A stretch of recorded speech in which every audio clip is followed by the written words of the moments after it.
ఈ రాష్ట్ర ప్రభుత్వం ప్రవేశపెట్టబోతున్న మూడవ బడ్జెట్ అంటే దాదాపుగా పెనల్టిమేట్ బడ్జెట్గా చెప్పుకోవాలి.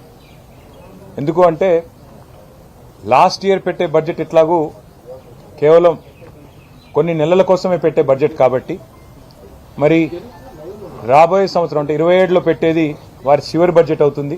దానికంటే ముందు ఉండే ఈ బడ్జెట్ పెనల్టిమేట్ బడ్జెట్ అవుతుంది.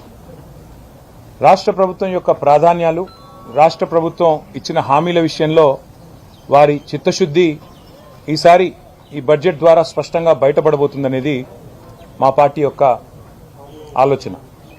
అందుకే ఈ సమావేశాలకి, ఈ బడ్జెట్ సెషన్కి ఉన్న ప్రాముఖ్యతను దృష్టిలో పెట్టుకుని ఈరోజు మా గౌరవనీయులైన శాసన మండలి సభ్యులు అట్లాగే గౌరవ శాసనసభ్యులందరితో కలిసి జాయింట్గా ఒక ఇంటరాక్టివ్ సెషన్, ఒక వర్క్షాప్ లాంటిది ఈరోజు ఇక్కడ ఏర్పాటు చేసుకోవడం జరిగింది. ఇందులో మరి ఆల్మోస్ట్ ఈ బడ్జెట్ పెడితే 60% కాంగ్రెస్ పార్టీకి ప్రజలిచ్చిన వ్యవధి అయిపోతుంది. అంటే వారి హామీలు నెరవేర్చడానికి వారికి 5 బడ్జెట్లు పెట్టే అవకాశం ఉంటే ఈ మూడో బడ్జెట్ పెట్టేస్తే 60% సమయం అయిపోతుంది. కాబట్టి మరి ఈ బడ్జెట్లో ఏ రకంగా మనం ప్రధాన ప్రతిపక్షంగా కాంగ్రెస్ పార్టీని వారిచ్చిన హామీల విషయంలో కానీ, ప్రజల తరపున వాళ్ళు చేస్తున్న అరాచకాల విషయంలో కానీ ఏ రకంగా ప్రశ్నించాలి, బడ్జెట్ను కూడా ఏ రకంగా విశ్లేషించాలి, ఎలా మనం ప్రవర్తించాలి అన్న దాని మీద చాలా వివరంగా ఈ ఓరియంటేషన్ సెషన్ సుదీర్ఘంగా జరిగింది. ఇవాళ జరిగిన ఈ కార్యక్రమంలో తొలుత పెద్దలు మండలిలో డిప్యూటీ చైర్మన్ బండా ప్రకాష్ గారు వారి గతంలో రాజ్యసభలో, పార్లమెంట్లో వారు పనిచేసినప్పుడు అక్కడ ఉన్న ప్రాక్టీసెస్, అట్లాగే తర్వాత ఇప్పుడు డిప్యూటీ చైర్మన్గా మరి వారికి ఉన్న అనుభవం అన్నీ కూడా చాలా వివరంగా చెప్పారు. తర్వాత పెద్దలు శాసన మండలిలో ప్రతిపక్ష నాయకులు, మాజీ స్పీకర్ మధుసూనాచారి గారు వారు స్పీకర్గా వారికి ఉన్న అనుభవం, అట్లాగే శాసనసభలో సుదీర్ఘకాలంగా వారికి ఉన్న అనుభవాన్ని దృష్టిలో పెట్టుకుని వారు కూడా పార్లమెంటరీ ప్రాక్టీసెస్ విషయంలో, ఈ ప్రభుత్వ ఫెయిలియర్స్ విషయంలో ఎట్లా కేసీఆర్ గారు సమర్థవంతంగా ఆనాడు ఒకే ఒక్కరు శాసనసభలో ఉన్న 2002-3 ప్రాంతంలో ఎంత అద్భుతంగా సమయాన్ని వినియోగం చేసుకున్నారనే విషయాన్ని కూడా మాకు చాలా వివరంగా చెప్పారు. అట్లాగే పెద్దలు హరీష్ రావు గారు, తలసాని శ్రీనివాస్ యాదవ్ గారు, శ్రీమతి సబితా ఇంద్రారెడ్డి గారు, రావుల చంద్రశేఖర్ రెడ్డి గారు కూడా చాలా విషయాల్లో మాకు లోతైన మరి సమాచారం, విలువైన సూచనలు ఇవన్నీ కూడా ఇవ్వడం జరిగింది. బడ్జెట్ సమావేశాల సందర్భంగా పార్టీ పరంగా మరి లేవనెత్తాల్సిన అంశాలు, అనుసరించాల్సిన వ్యూహం మీద మా పెద్దలు కేసీఆర్ గారి సూచన మేరకు కొన్ని విషయాలు మాట్లాడుకున్నాం. తదుపరి మళ్ళీ కూడా ఈ విషయంలో ప్రత్యేకంగా సమావేశం కూడా ఉంటుంది. ప్రొఫెసర్ నాగేశ్వర్ గారు కూడా మాజీ శాసన మండలి సభ్యులు, అందరికీ పరిచయమైన నాగేశ్వర్ గారు సుపరిచితులు. ప్రత్యేకంగా బడ్జెట్లోని మరి ప్రాధాన్యత అంశాలు, ఏ రకంగా బడ్జెట్ను విశ్లేషించాలి, ఏ రకంగా అర్థం చేసుకోవాలి, ప్రభుత్వం చేసే అంకెల గ్యారంటీని ఏ రకంగా మనం దాన్ని లోతుగా అధ్యయనం చేయాలనే విషయంలో చాలా విలువైన సూచనలు వారు కూడా ఇవ్వడం జరిగింది. ఈసారి ప్రభుత్వ వైఫల్యాలపైనే కాకుండా ప్రజలకు చేసిన మోసాలు, నిరంతరం చేస్తున్న అరాచకాల మీద నిలదీయడానికి బీఆర్ఎస్ పూర్తి స్థాయిలో మరి సన్నద్ధంగా ఉంది. పూర్తి స్థాయిలో ప్రిపరేషన్ కోసం ఇవాళ ఈ సమావేశాన్ని పెట్టుకున్నాం. అసలు చట్టసభలలో చాలా కీలకమైనవి కమిటీ. ఈ ప్రభుత్వం వచ్చి 2.5 ఏళ్లైంది. ఇప్పటి వరకు శాసనసభలో డిప్యూటీ స్పీకర్ లేరు, కనీసం స్టాండింగ్ కమిటీలు లేవు. విధిగా వేయాల్సిన కమిటీలు కూడా మరి చాలా దుర్మార్గంగా, పబ్లిక్ అకౌంట్స్ కమిటీ నిజానికైతే ప్రధాన ప్రతిపక్షం దానికి చైర్మన్గా ఉంటారు.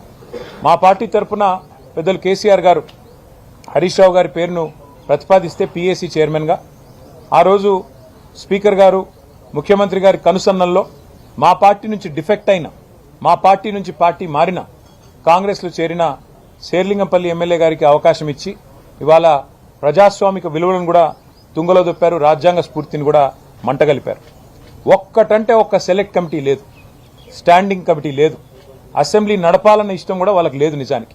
కానీ ఏదో నడపక తప్పని పరిస్థితుల్లో అనివార్యంగా బడ్జెట్ పాస్ చేసుకోవాలి, లేకపోతే మరి ₹1 కూడా ఖర్చు చేసే అవకాశం ఉండదు. కాబట్టి ఇవాళ ఏదో తూతూ మంత్రంగా అసెంబ్లీ నడిపే ప్రయత్నం రాష్ట్ర ప్రభుత్వం చేస్తూ ఉంది.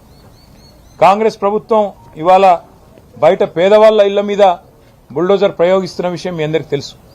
అది ఖమ్మం అయితేనేమి, మహబూబ్ నగర్ అయితేనేమి, ఇవాళ చేవెళ్ళ అయితేనేమి, ఎక్కడైతేనేమి, రాష్ట్రంలో హైదరాబాద్ అయితేనేమి, ఎక్కడికక్కడ బుల్డోజర్ విధానాన్ని తెచ్చారు. శాసనసభలో కూడా అదే బుల్డోజింగ్ టాక్టిక్తో పోదామని చూస్తూ ఉన్నారు. మందబలంతో మా గొంతు నొక్కే ప్రయత్నం చేస్తూ ఉన్నారు. కేవలం అబద్దాలు, అసత్యాలు, అర్ధసత్యాలు, పచ్చి అభూత కల్పనలతో టైంపాస్గా, కాలక్షేపంగా శాసనసభ సమావేశాలను, శాసన మండలి సమావేశాలను మార్చే ప్రయత్నం చేస్తూ ఉన్నారు. ప్రజలకిచ్చిన హామీల విషయంలో, 6 గ్యారంటీల విషయంలో వారి నాయకుడు రాహుల్ గాంధీ గారు మాటిచ్చారు. మొట్టమొదటి కేబినెట్ సమావేశంలోనే ప్రభుత్వం ఏర్పడ్డ తర్వాత మేము 6 గ్యారంటీలకు చట్టబద్ధత కల్పిస్తాము, వెంటనే చేస్తామన్నారు. మరి 2.5 ఏళ్లు కావస్తా ఉంది. చట్టబద్ధత అనేది ఎప్పుడో చుట్టబండలు అయిపోయింది. అందుకే మేము పార్టీగా నిర్ణయం తీసుకున్నాం. ఒక ప్రైవేట్ మెంబర్ బిల్లును 6 గ్యారంటీల అమలును డిమాండ్ చేస్తూ రాష్ట్ర ప్రజల పక్షాన 2,500 రూపాయలు ఎప్పుడొస్తాయా అని ఎదురు చూస్తున్న మహాలక్ష్ములు, మా ఆడబిడ్డల పక్షాన 1,67,00,000 మంది 18 ఏళ్లు నిండిన ఆడబిడ్డలు, వారందరి తరపున మేము ప్రైవేట్ మెంబర్ బిల్లు ప్రవేశపెడతా ఉన్నాం. 4,000 పెన్షన్ ఎప్పుడొస్తుందా అని ఎదురు చూస్తున్న 46 లక్షల మంది వృద్ధులు, వితంతువులు, నేతన్నలు, గీతన్నలు, వారందరి తరపున, బీడీ కార్మికులు, ఒంటరి మహిళలు, వారందరి తరపున 46 లక్షల మంది తరపున ఈ ప్రైవేట్ మెంబర్ బిల్లు పెడుతున్నాం. తప్పకుండా ప్రభుత్వం మద్దతు ఇవ్వాలని చెప్పి డిమాండ్ చేస్తా ఉన్నాం. అట్లాగే వారు చెప్పారు, దివ్యాంగుల విషయంలో 6,000 పెన్షన్ ఇస్తామని చెప్పారు. మరి లక్షలాది మంది దివ్యాంగులు, రాష్ట్ర వ్యాప్తంగా ఉన్న లక్షలాది మంది దివ్యాంగుల తరపున మరి ఈ ప్రైవేట్ మెంబర్ బిల్లు పెడతా ఉన్నాం. 6 గ్యారంటీలకు చట్టబద్ధత కల్పించాలని అసెంబ్లీలో మరి ప్రజలకిచ్చిన వాగ్దానాలను గాలి కొదిలేసి, గాలి మాటలు, కాలక్షేపం కబుర్లతో కాలక్షేపం చేయాలనుకుంటున్న ప్రభుత్వాన్ని నిలదీయడానికే ఇవాళ బీఆర్ఎస్ సైన్యం ఈ ఓరియంటేషన్ సెషన్ పెట్టుకున్నది. రాహుల్ గాంధీ గారి కుటుంబానికి, గాంధీ పరివార్కి 1000 కోట్లు పంపుతానని చెప్పిన ముఖ్యమంత్రి గారు కొత్తగా రాహుల్ బంధు పథకం పెట్టినట్టున్నారు. రైతు బంధు మార్చి 10కి కూడా దిక్కులేదు. ముచ్చటగా మూడోసారి రేవంత్ రెడ్డి గారి ప్రభుత్వం వచ్చినాక రైతు బంధు ఎగ్గొట్టే ప్రయత్నం చేస్తా ఉన్నాడు. గతంలో 2 సార్లు ఎగ్గొట్టాడు. ఇప్పుడు ముచ్చటగా 3వసారి కూడా ఎగ్గొడతా ఉన్నాడు.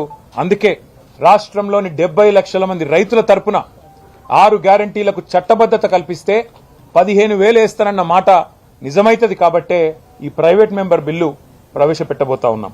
అట్లాగే 10 ఏళ్లలో ఆర్థిక వృద్ధిలో మెరుపు వేగంతో దూసుకొని పోయిన తెలంగాణను తిరోగమన విధానాలతో ఈ ప్రభుత్వం ఇవాళ దారుణంగా దెబ్బతీస్తా ఉన్నది. వీళ్ళు మోసం చేయని వర్గం లేదు, కుప్పకూల్చని రంగం లేదు. 1,00,00,000 మంది